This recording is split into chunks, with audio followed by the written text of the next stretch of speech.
Selamlar terazi ve yükselen burcu terazi olan dostlar. Süper güçlü, değişken, ani gelişmelerin olacağı bir haftaya merhaba, hoş geldiniz efendim. 14-20 Ağustos haftasındayız. Siz teraziler, yükselen burcu terazi olan dostlar bu haftanın yeni ayı Aslan Burcu'nda ve haftanın pazartesi ile perşembe arasında çok güçlü etkiler alıyor. Eğer doğum haritanızda burada etki alıyorsa.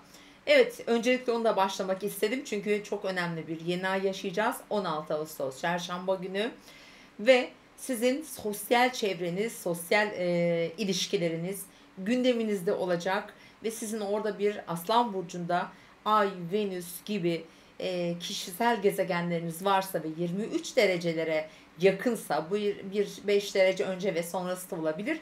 Daha da güçlü etkiler alıyorsunuz. Sosyal hayatınızda önemli yenilikler, gelişmeler, değişimler ve hayatı aslında biraz daha gelişiminizi tamamlayacak kişileri çekerek başlayacağız. Bu haftanın bu yeni ayının aslında bir süreç olduğunu hatırlatalım. Çünkü geçen hafta Venüs'ün Uranüs'te bir karesi vardı ve bu yeni ayla birlikte özellikle çarşamba günü hem güneş karesi yine burada kesinleşecek, aynı zamanda da tetikleme unsuru olacak. Şimdi Venüs terazilerin yönetici gezegeni olduğu için bununla başladık çünkü önemli etkiler alıyorsunuz. Bir de şunu söyleyeceğim, zorlayıcı bir hafta olma olasılıkları var.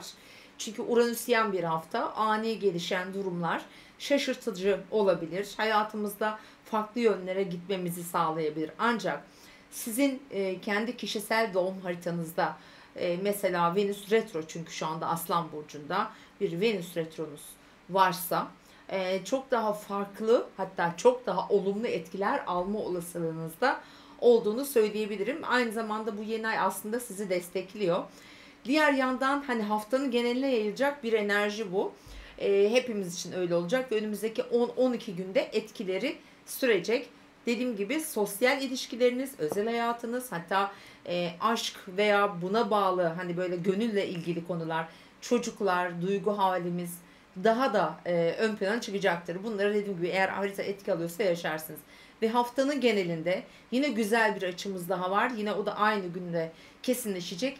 Mars ve Uranüs arasında olumlu bir etkileşim var. Üçgen açı. Bu da pozitif anlamda çok güçlü, motivasyon veren, hayatımızda böyle girişmek istediğimiz konulara müthiş cesaret veren bir açı kalıbıdır. O yüzden de bu haftanın özellikle ilk günüyle ilgili pazartesi günü Ay Yengeç burcunda olacak. Değerli teraziler, tam hayatınızın tepe noktasında olacak ve pazartesi günü ayın fazı da küçülmeye yakın, yani tamamlanma evresinde olacak. Çünkü hemen bir sonraki gün Salı günü Aslan Burcu'na geçerek yeni ay fazına geçecek. O yüzden pazartesi günü iyi değerlendirin. Çünkü yine sizin yönetici gezegeniniz Venüs, Şiron'la bir üçgen açı içinde olacak. Tüm ilişkilerinizi şifalandırabilirsiniz. Özel hayatınızda, sosyal çevrenizde. Bir proje başında olabilirsiniz. Bir projenin, bir ekibin, bir grubun, bir topluluğun sürdürülebilirliğini, aslında sürdürebilirliğini sağlamak için görevler yapabilir, sosyal sorumluluk projelerinde yer alabilirsiniz. İşte buraları şifalandır, aynı zamanda sizin kalbi hisleriniz, içten gelen, geçmişle belki barışmak adına da burada önemli size fırsatlar verebilir. Pazartesi günü özellikle bu Venüs'ün Şiron üçgeni umarım hayatınızda güzel şifalanmalar getirebilir. Bir de şurada özellikle ortaklı işler, iş ilişkileri gibi alanda da önemli şifalanmalar yaşayabilirsiniz. Çünkü ateş elementindeki bu güçlü hani Aslan Burcu'nda bir güneş ayla kavuşacak çarşamba günü. Venüs retro, ki bu yeni ayda çok önemli başrolde yine Aslan Burcu'nda.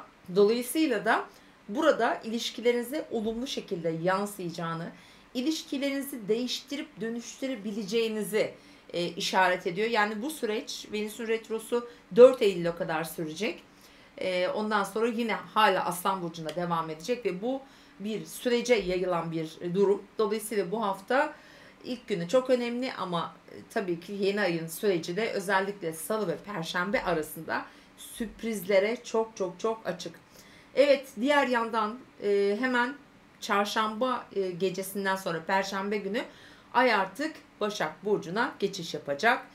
Cuma gününe kadar. Bu da sizin 12. evinizde. Bu aslında şimdi tam şu anda Başak Burcu'ndaki Mars ve Merkür 12. evinizde zaten.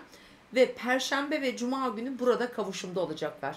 Duygusal anlamda, içsel anlamda, arka planda zihninizde planladıklarınız, uzun vadeli planlarınız olabilir. Şu an hiç kimseye söylemediğiniz, belki düşündüğünüz, tasarladığınız konularda burada güçlü etkiler veriyor. Diğer yandan biraz endişeli, huzursuz, kaygılı hisseden teraziler varsa bu kaygılarından da ayırmaya, bence ayrılmaya, onlardan uzaklaşmaya, dinginliğe, huzura, sadeliğe, kendine inanmaya, aslında öyle söyleyelim daha doğru olacak, bir adım atabilirsiniz. Bu önemli olacak ve bazı konularda bir takım bilgiler sahip olacaksınız. Bir şeyler duyabilirsiniz ya da bir şeyleri daha derin araştırmak için kararlar alabilirsiniz. Yani böyle bir durum söz konusu olacak. Şimdi hafta sonu yine teraziler için önemli. Çünkü cumartesi ve pazar günü ay artık terazi burcuna geçmiş olacak. Sevgili arkadaşlar, çok pardon, hemen evet, ve bu saymış olduğum kavramları diyelim biraz gündeminize taşıyacak. Yani bir şeyleri görüşmek, anlatmak, söylemek, içini dökmek, yeni projeler, yeni kararlar, bunlar aslında bir takım kendinizle ilgili kişinin hayatındaki sorumlulukları almasıyla alakalı ki bu çok önemli. Eğer böyle bir şey olursa gerçekten çok işe yarayacaktır. Yani bilinçlenmek adına, belki ilişkilerinle ilgili dengeleri tekrar sağlamak, belki bir işe başlamak.